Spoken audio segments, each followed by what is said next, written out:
प्रतिज्ञा, वचन, ये सब मनुष्य ने समाज को सही दिशा में रखने के लिए बनाए हैं। वो मनुष्य ही क्या जिसके जीवन में नियम ही ना हो, जिनका वो पालन ना करे, परंतु समय के साथ चलने के लिए नियमों को भी बदलना आवश्यक होता है, क्योंकि ये आज का समय ही तो है जो बीत जाने के बाद इतिहास बन जाएगा।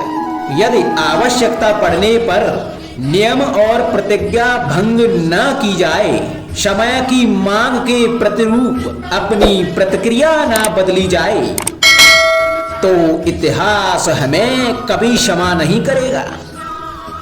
आवश्यकता पड़ने पर आपकी तोड़ी हुई एक प्रतिज्ञा, एक बंधन कभी कभी पूरे मानव इतिहास को बड़े विनाश से बचा सकता है। इसलिए नियम, प्रतिज्ञा, वचन कुछ नहीं, कुछ है तो केवल समय, अर्थात जिसके अनुरूप चलने वाला ही सफल हो सकता है। क्या कर रहा हूं मैं? दर्पण में देख रहा हूं। आप लोग भी प्रतिदिन देखते होंगे, परंतु प्रतिदिन अपना मुख देखने के बाद भी उस पर लिखी बड़ी सीख देखना भूल जाते हैं। तो आप कहेंगे कैसी सीख? तो जाइए, फिर से दर्पण के सामने जाइए और दर्पण में अपना मुख खोलकर देखिए, क्या दिखेगा? दंत पंक्ति और जीवा है ना? तो आप विचार करके देखिए, दंत जन्म के पश्चात आते हैं, एक बार नहीं दो दो बार आते हैं, परंतु मृत्यु से पहले नष्ट हो जाते हैं। और जीवा जन्म से पहले से ही होती है और मृत्यु के पश्चात भी मनुष्य के अस्तित्व में रहती है। अर्थात दंत कठोर होते हैं और जीवा कोमल लचीली, परंतु दंत नष्ट हो जाते हैं, जीवा नहीं। यही रहस्य है। हड्डी और कठोर लोग शीघ्र नष्ट होते हैं, कोमल और लचीले लोग स्वयं को परिस्थिति के अनुसार ढालने में सक्षम होते हैं। यही मात्र एक कारण है। हड्डी और कठोर लोगों की तुलना में कोमल और सरल स्वभाव वाले व्यक्ति का जीवन सरल हो जाता है। संबंध एक सहारा होता है जीवन का, और संबंधी वो होते हैं जिनसे आवश्यकता पड़ने पर सहायता मांगी जा सके, जिन पर विश्वास किया जा सके कि बुरे समय में वो हमारे काम आएंगे। कभी ऐसा भी हुआ होगा कि आपके पास कोई सहायता मांगने के लिए आया होगा, या ऐसा भी हो सकता है कि आप किसी के पास सहायता मांगने के लिए गए हों, परंतु प्रश्न यह उठता है कि किसी के मंतव्य में उसकी सहायता इसलिए कर देनी चाहिए क्योंकि वो आपका संबंधी है। अब आप कहेंगे कि ये कैसा प्रश्न हुआ? तनिक सोचिए, एक अस्त्र बनाने वाला जब अस्त्र बनाता है तो ये अस्त्र किसको देना है, ये अधिकार उसी के पास होता है। वो चाहे तो ये अस्त्र किसी को भी दे सकता है, वो एक सैनिक को भी दे सकता है या एक डाकू को भी, और यही अस्त्र दो भिन्न काम कर सकते हैं। यदि डाकू के हाथ में आ गए तो वह इनका भय दिखाकर लोगों को लूटेगा, निरपराधों का रक्त बहाएगा, अर्थात सहायता करने वाले की भी अवस्था कुछ ऐसी ही होती है। इसलिए किसी की सहायता करने से पूर्व ये विचार कर लेना आवश्यक है कि किसे क्या, कब और कितनी सहायता देनी चाहिए कि उसका दुरुपयोग ना हो। यदि आपकी सहायता से कोई अधर्म हुआ तो उसके उत्तरदायी आप ही होंगे। जीवन में कई बार ऐसे अवसर भी आते हैं कि आप लोगों से मिलने जाते हैं और उनसे कुछ आकांक्षाएं भी रखते हैं, और कई बार जीवन में ऐसे अवसर भी आते हैं कि लोग आपसे मिलने आते हैं। इसलिए अतिथियों का सम्मान करने से पूर्व सदा कुछ बातों को स्मरण रखना आवश्यक होता है। यदि कोई आपसे मिलने आ सकता है तो उसके 3 कारण हो सकते हैं। पहला कारण होता है भाव, दूसरा अभाव और तीसरा प्रभाव। तो जैसा अतिथि उसको वैसा ही सम्मान दें। यदि आपके पास कोई भाव से आया तो उसे केवल आपका प्रेम चाहिए, आपका सानिध्य चाहिए।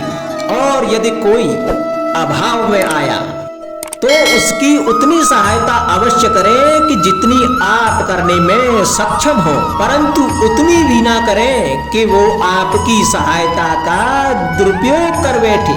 और यदि कोई प्रभाव में आया तो स्वयं पर अभिमान ना करें, क्योंकि जीवन में कभी ना कभी आप भी भाव अभाव प्रभाव के चक्रव्यूह में फंस सकते हैं।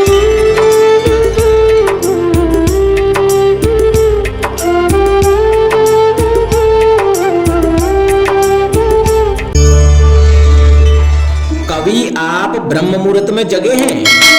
जगकर देखिए, संध्या होने के पश्चात जब रात्रि का अंधकार सारे संसार को धीरे धीरे अपने अंधकार में निगलने लगता है, तो यही अंधकार ब्रह्म मुहूर्त में भोर होने से ठीक पूर्व तनिक अधिक काला हो जाता है।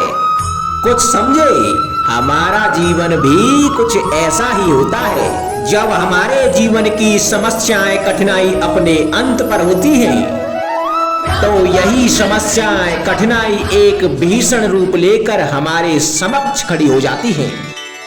और ऐसी परिस्थितियों में अधिकतर लोग हार मान जाते हैं, भय खा जाते हैं। परंतु ऐसी स्थिति में आप हार ना माने, भय ना खाएं, दृढ़ रहें, निरंतर आगे बढ़ते रहें।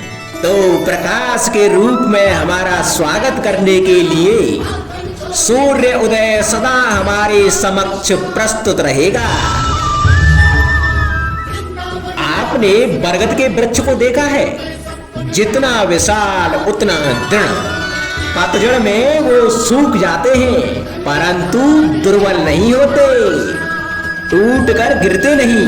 और उसके विपरीत दलदल में उपजे वृक्षों को देखें, वो दिखने में तो हरे भरे होते हैं, परंतु इतने दुर्बल होते हैं कि जल धारा के हल्के से वेग से वो गिर जाते हैं। परंतु ऐसा क्यों होता है? इसका कारण है जड़ें। जिसकी जड़ें दृढ़ भूमि में है, वो हर चक्रवात हर अफवाह को सह लेता है। जो दलदल में है, वो स्वयं की जड़ों को दुर्बल बना लेता है। कुछ ऐसा ही मनुष्य भी होता है, जो अधर्म कुकर्म असत्य की धरा पर उपजा है। वो कठिन समय की एक मार भी नहीं सह पाता। और जो मनुष्य सत्य और धर्म की धरा पर उपजा है, वो हर समस्या से जूझ कर आगे निकल जाता है और सफल हो जाता है। अब आप पर निर्भर करता है कि आप क्या बनना चाहते हैं। हमारे जीवन में मित्र और शत्रु बड़ा ही महत्व रखते हैं।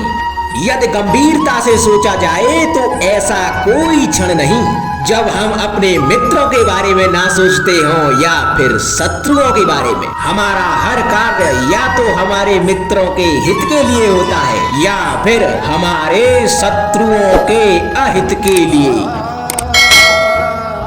हम हर स्थान या तो अपने मित्रों के साथ होते हैं या फिर अपने शत्रुओं के साथ। कोई नहीं चाहता कि उनका शत्रु प्रसन्न रहे। संसार में हर कोई अपने शत्रु को नष्ट कर देना चाहता है और ऐसा करने के लिए वो हर संभव प्रयास करता है। उसे आर्थिक, मानसिक और शारीरिक हानि पहुंचाने का प्रयास करता है। और यदि मैं आपको आज ऐसा मंत्र सिखाऊं जिससे आप अपने शत्रु को सदा के लिए नष्ट कर दे तो, और वो मंत्र है शत्रु को मित्र बनाना। अपने सभी शत्रुओं को अपना मित्र बना लीजिए और आपके सारे शत्रु स्वतः ही समाप्त हो जाएंगे। राधे राधे।